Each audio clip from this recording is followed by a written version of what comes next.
Bonjour, l'actualité a été très riche cette année dans les Outre-mer et nous qui avons suivi l'information pour vous sur le site lapremière.fr avons sélectionné plusieurs événements qui ont fait cette année 2011. Le premier vous concerne tout particulièrement, Christiane Taubira, puisqu'il s'agit du 10 mai 2011. Votre loi reconnaissant l'esclavage comme crime contre l'humanité a fêté ses 10 ans, l'occasion d'un discours remarqué du président Sarkozy. C'est une journée que vous avez vécue comment ?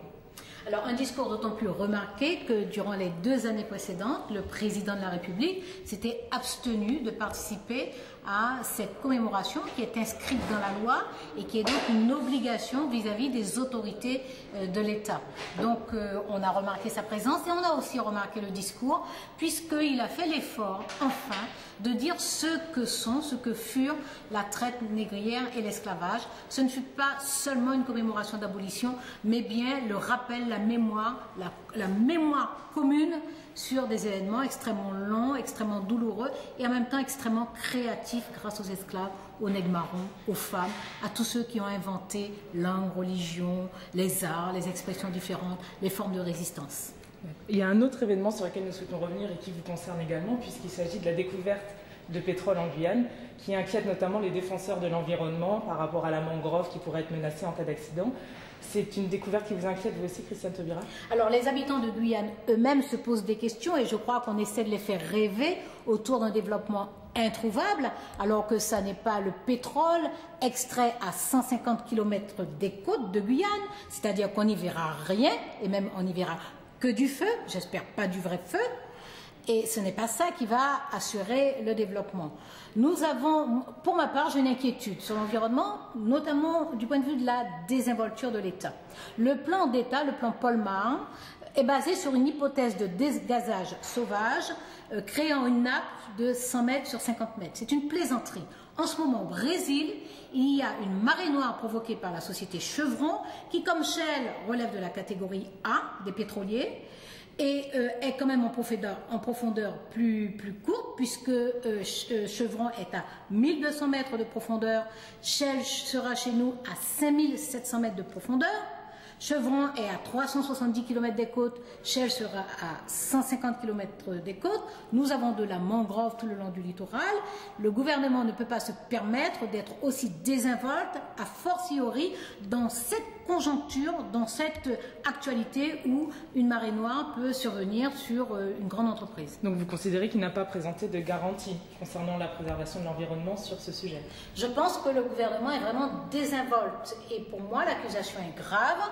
Je pense qu'il traite avec légèreté un sujet majeur, un sujet important dont l'impact peut être considérable et pour l'instant il n'apporte en face aucune réponse, ni surtout aucune exigence vis-à-vis de l'opérateur principal. Vous savez que Chevron, par exemple, est condamné par le gouvernement brésilien parce qu'il n'avait pas du matériel adéquat pour répondre à cette marée noire. Est-ce que le gouvernement français est en mesure de nous garantir que Shell aura le matériel adéquat pour répondre à une éventuelle marée noire? Il y a un dernier événement sur lequel on souhaite revenir avec vous, puisqu'il s'agit d'une grève à Mayotte. Il y a eu un mouvement sans précédent contre la vie chère, 44 jours de protestation, des affrontements avec les forces de l'ordre. Il y a eu d'ailleurs un manifestant qui est décédé. Ce sont des événements qui ne sont pas sans rappeler ce qui s'est passé dans les Antilles-Guyane en 2009. Vous les avez vécus comment?